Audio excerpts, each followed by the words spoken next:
I got a message here from a Patreon supporter, and this is a super spontaneous, non-rehearsed video. Needless to say, unlike my other videos, which you might think were carefully scripted. But anyway, got a message here from Emil. Emil writes to me on Patreon. Great topic. The problem with debating non-vegans who are insincere from the start is that using Socratic Method only gives them more of an opportunity to strengthen their own illogical beliefs and to convince others of them. So this is already interesting to me because it raises the question of what is Socratic Method. I often say Socratic Method is dead. It seems to be out of style, like with the internet using generation. Okay, what is Socratic Method? And does anyone in a chat forum or on YouTube or in a YouTube comment section ever use it? Does anyone face-to-face use it anymore? In Socratic Method, you are actually, one of the hard criteria for Socratic Method is that you are supposed to pretend that you don't already know what the other person's point is, what their belief is. You are supposed to feign ignorance. And now in our culture, it's hard to do that without seeming insulting. But the point is to really say, look, I'm going to set aside my preconceptions about you. I'm going to set aside my preconceptions about your argument, and I'm going to really invite you to explain to me what your argument is. So there's a certain kind of contrived ignorance. So it would mean, for example, that when you're talking to a meat eater and they may say something that's very familiar to you, they may say something about plants having intelligence, you don't just jump in and say, well, I already know what point you're trying to make. I already know your assumptions. I already know what you're driving at.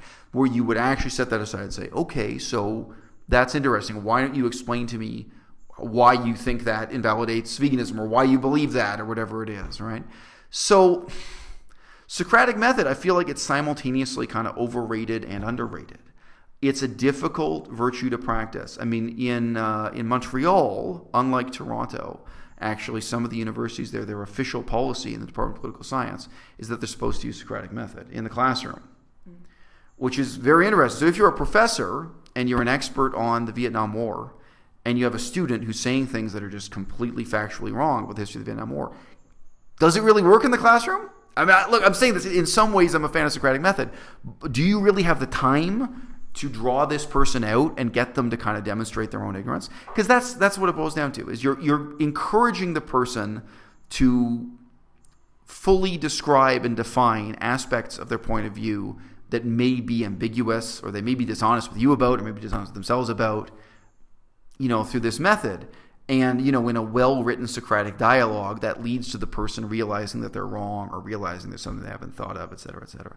Now, I mean, the reality is most of the Socratic dialogues, most of the actual dialogues of Plato are not very well-written. Most of them are not actually very good examples of Socratic Method working. Almost nobody reads The Laws by Plato. Terrible book, horribly written. And the form of the dialogue also doesn't really work, So, it is what it is. In reality, could we or should we practice Socratic Method in dialogues between meat eaters and vegans? I mean, Socratic Method, part of it is saying, I don't know. Why don't you tell me? Yeah. I don't think it works. So like you nobody in your family is vegan except you. Mm-hmm. Can you actually say to your brother, like if your brother says to you, I don't know why you're vegan, I don't understand, I think this is stupid. You can't really say, well, I don't know, you tell me. Yeah. I don't know. Okay, so what? You can pick any brother or any relative. What are their actual? Do they have reasons for eating meat, or it never even gets to that point? Just get to the point where they give you reasons, Yeah. And my dad says that animals were put here by God to be eaten. Right. Yeah. So this is actually fascinating, though, because your father was not a religious man. And I think, in truth, he still isn't. But just on this topic, he goes for religion, right? Mm-hmm. So I don't know. I mean, true. The Socratic Alentius, to really use Socratic Method in response to that. I mean, you have to say something like, oh, really? Why don't you? It would be totally insincere, totally counterproductive. Yeah. Like you're going to invite them to convince you that God wants you to eat meat. I mean, unless you're both true believers in Christianity, you want to discuss Bible scripture, like the evidence of the scriptures. It would lead nowhere. It doesn't really work. Ultimately, I think it's because he views animals as inferior to humans. That's what he's said. Sure, but of course vegans do too. We regard them as inferior. We just want to treat them decently. And we have different standards of decency. But yeah. I've never really met a vegan who regards cockroaches as their equals. But the question is, what do we do now? How do we live with cockroaches? How do we live amongst cockroaches? So anyway. So this is we only got through the first couple of sentences from this email from Emil, but I think it actually is. Anyway, so I'm going to talk about what my method is. My method is not really Socratic Method. The main time when I mention Socratic Method is when I have disputes with other vegans. That's the sad fact. So I could do like a 20-minute monologue on that. But all the time I'm talking to other vegans, and I got to say to them, look, why don't you restate your accusation as a question? Why don't you actually question an open-minded way? Like, I also ask, are you actually interested in this thing you're questioning? Because they send me a question, but the question is really just an insult. And it's like, well, I think actually the debates within veganism, that's maybe veganism as a political movement and even vegan YouTubers and stuff, that's probably a situation where Socratic Method is much more valuable. So there's a difference between me and Ask Yourself. Ask Yourself is a vegan YouTuber. Those videos are now deleted because he asked me to delete them. But I did say to Ask Yourself directly, I said, well, why don't you try using Socratic Method instead? Why don't you have more of an approach like this? And I do think that would have been way more productive than him and I insulting each other, which entertained the audience. It was more entertaining for the audience. But sure, in that instance, two different vegans with two different approaches to veganism. And I said, I think you should really set aside your logical approach, what he considers, and instead think about, Socratic Method and other productive ways of questioning with an open mind what people's real point is and what they're driving at. So that's when Socratic Method comes up in my life. But yeah, in the classroom, I'm a teacher right now. I don't use Socratic Method. And if I went back to Canada and we were doing politics and philosophy in the classroom, you don't really use Socratic Method in the classroom. So simultaneously underrated and overrated. I don't use Socratic Method when I'm negotiating with my ex-wife or anything. You know what I mean? Like, really, in most of your disputes and discussions and debates in life, Socratic Method does not have a lot of utility. But hey, still worth talking about, still worth philosophizing about, to be blunt. Okay.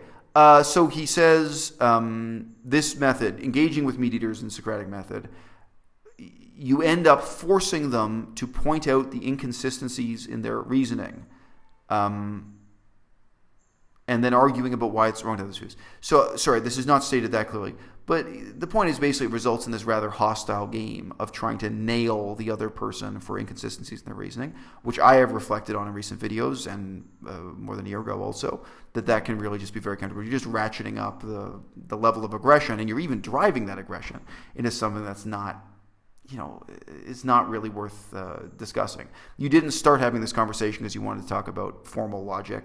You started having this conversation because somebody was sincerely interested in the ethics of veganism or the ecology of veganism or whatever the topic might be. I think the main goal, so reading this message from Emil, I think the main goal of these logical debates is to convince the audience, not the person being debated with, and the inconsistencies and contradictions in their moral view. This is just material for this form of entertainment for the audience, etc., etc.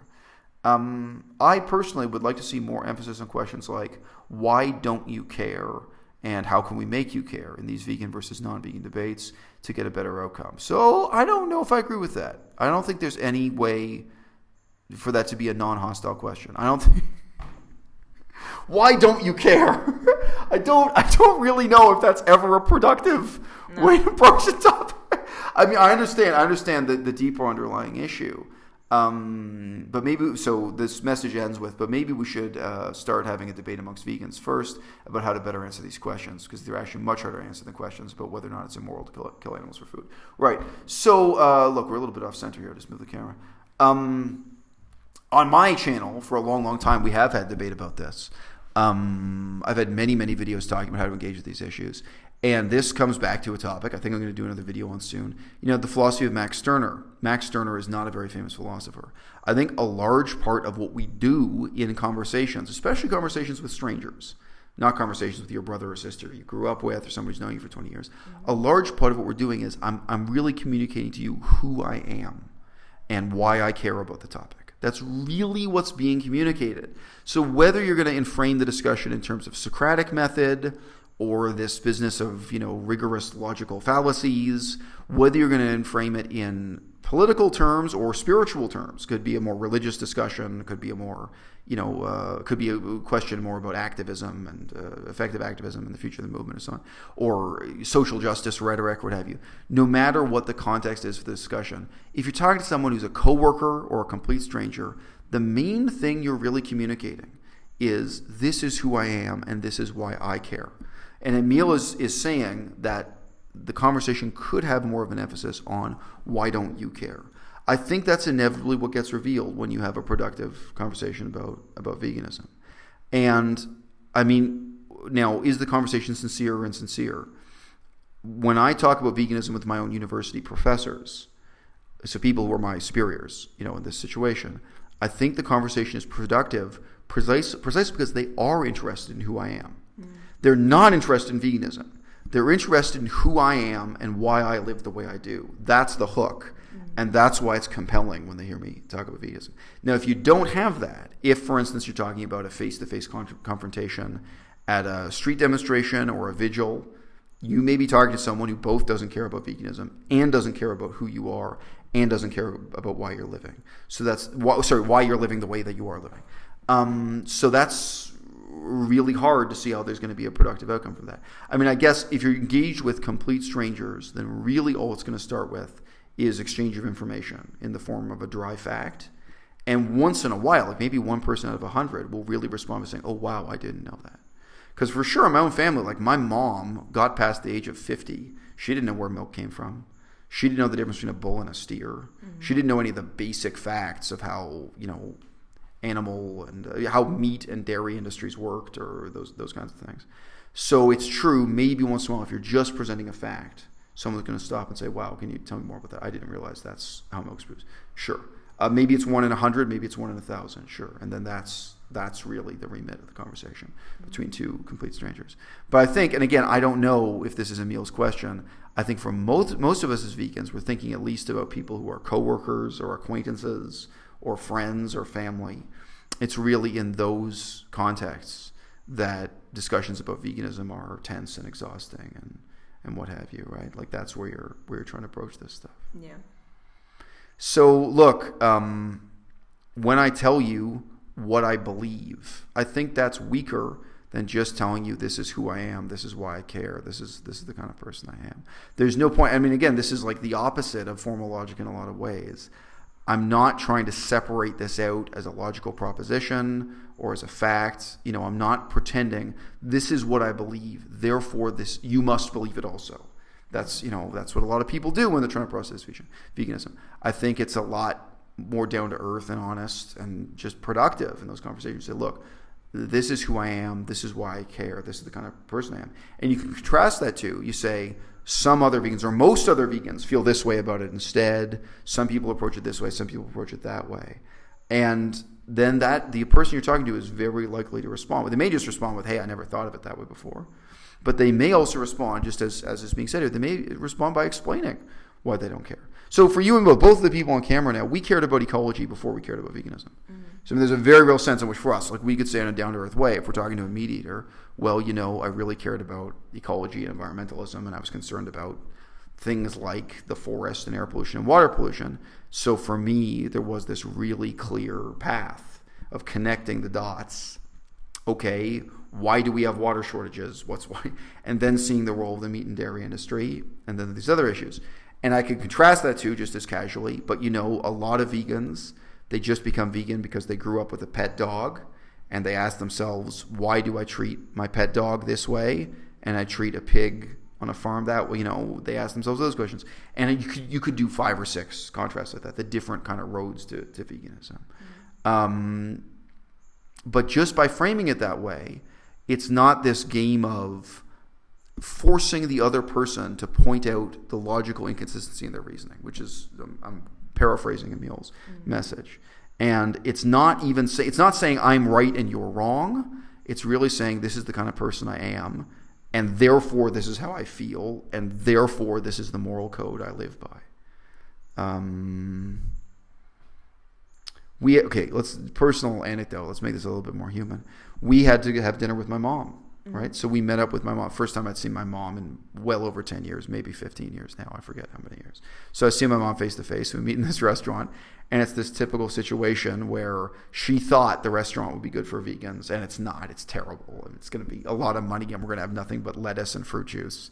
Which I was willing to do. I was like, well, look, I can sit down and just eat lettuce and fruit juice, but no, I'm not going to lie to you. This is a bad choice to the restaurant. And what was it? Among the other things my mom said, you remember, she kind of stomped around with us, but she just said, right. So I made the comment because we're walking around this restaurant. It's an all-you-can-eat buffet set up. And I said something like, this is a monument to the dead animals. Because it really was. There was like, a table over here, which is all, like red meat, and then huge amount of seafood and that kind of stuff, right? And live fish. Right, yes. Some of it was still flipping around and so on, yeah. And, it was just an honest response to seeing all these dead and dying animals, around you. And my mom said, well, you have to respect them.